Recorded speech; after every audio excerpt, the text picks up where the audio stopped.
All right, welcome back, everyone. Thank you for joining us for this last panel of the afternoon as part of our Georgetown Global Forum. I'd like to remind you that for the questions and answers portion of this panel, we're going to wait towards the end, and then those wishing to ask a question can approach the microphone and do so, and we'll call you. The panelists will call on you to answer the questions. So now to introduce our next panel, we have Ricardo Ernst. Dr. Ricardo Ernst is a Deputy Dean and Professor of Operations at Georgetown's McDonough School of Business. His research interests include strategic analysis of logistics systems at both macro and micro levels. He has been involved in developing metrics and performance evaluations for the logistics requirements and challenges for coordinating complex supply chain projects, including nonprofit organizations like the Pan American Health Organization and EXIM Bank. Dr. Ernst is also co-director of the Global Logistics Research Program at Georgetown, which seeks to analyze issues in global logistics through a comprehensive program of cooperation with companies, field studies, and academic research. He is the co-author of Global Operations and Logistics, as well as more than 25 publications in academic journals. In January 2007, Ernst was recognized by the United States Citizenship and Immigration Services with the Outstanding American by Choice Award. This award recognizes the outstanding achievements of naturalized U.S. citizens. He recently brought his expertise in supply chain management and logistics to the nonprofit world during a fact-finding mission to Africa with the Fritz Institute, a nonprofit organization that assists relief agencies in disaster management worldwide. Dr. Ernst. There you are.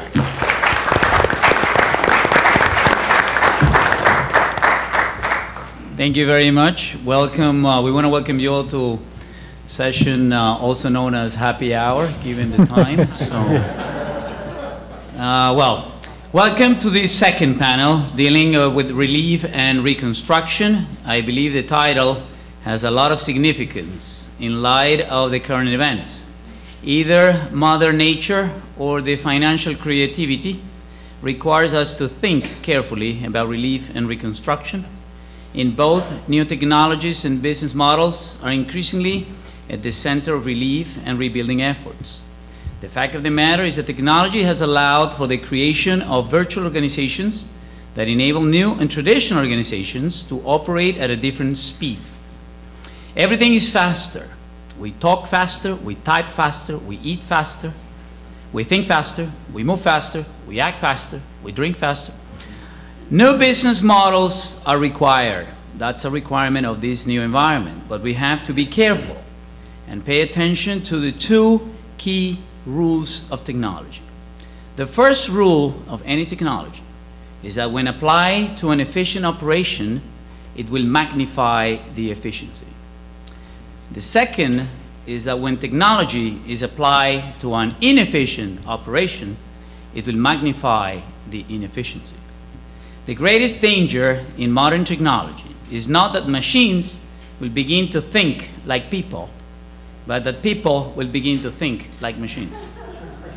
The new dynamic is redefining who and how relief and stability are brought to crisis areas. We are excited about this panel. It will examine how existing institutions are evolving in light of these changes. In particular, the processes of delivery of relief efforts create the possibility of a new space for unconventional action or even rendering existing institutions irrelevant. It will also look at new players and new methods in providing relief and rebuilding. The panel will explore key questions, we hope, such as: are the first world governments the most effective players in relief and rebuilding? How are corporations and non-traditional organizations affecting mobilization of relief efforts? What are the measurable outcomes of social media when applied to relief and recovery efforts? Facebook, Twitter, anyone? Are social media efforts more than talk and status updates? Facebook, Twitter, anyone? Can the new relief and rebuilding models endure if affected countries have limited political and cultural development? One thing is for sure, never before in history has technology offered promise of so much to so many in such a short period of time. Now it is my real privilege to introduce the moderator of the panel, Neil Ashe. Neil serves as a president of CBS Interactive. In this role, he is responsible for overseeing CBS Interactive business strategy and vision, including sales, marketing, product development, and international operations. Previously, he served as the CEO of CNET Networks, Inc., until the company was acquired by CBS Corporation in May of 2008. At CNET Networks, he led company's content expansion strategy, including numerous acquisitions to develop its existing products and expand into new categories, both domestically and internationally, which help attract new audience and customer segments. During the tenure, the company acquired or launched mp3.com, Cho, BNet, Urban Bay, and China-based ZOL, PC Home. You can ask about that to him later. I'm just being nice with him currently. Where's the 140 character limit? I know, sorry, but you write such a long CV of yourself. So anyway,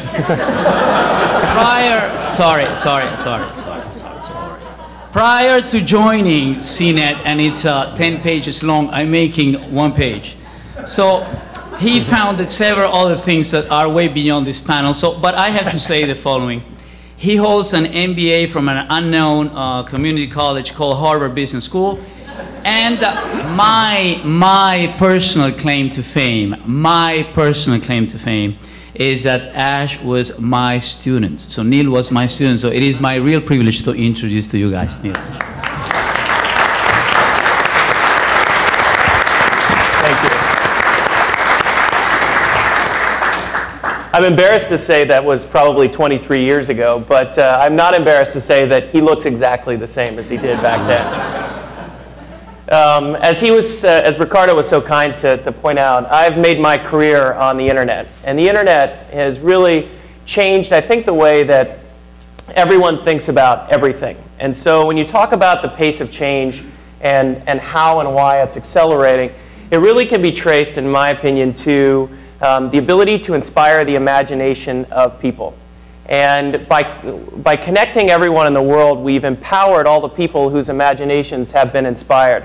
And that's changed everything. It's changed businesses. We built a relatively large company that we then sold to CBS. And we recognized that we need to change our business, reinvent our business every 3 years in order to try and keep pace with technology. So CNET was launched in 1994.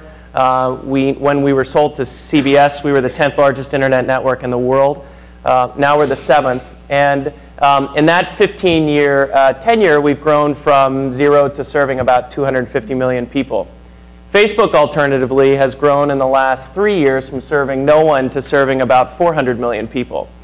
Twitter has grown from nowhere in the last year to serving about 150 million people in the United States alone. So what we thought we were on the cusp of with pace of innovation and change has only accelerated. And that's the impact of technology. And that has also changed, obviously, the expectations of our populace, both in the developed world as well as in the developing world, and has created the opportunity for the world to be flat. And in such created a need for a lot of what we're going to talk about today. So what I intend to do is introduce each of the panelists with a little bit of their bio and ask them to talk about their organizations, and then we'll open it up for questions. So first, Father Matthew Carnes, who is a professor in the government department at Georgetown, has an extensive experience on the ground in Latin America and the provision of aid. And has done a tremendous amount of research on aid as well. So, Father Carnes.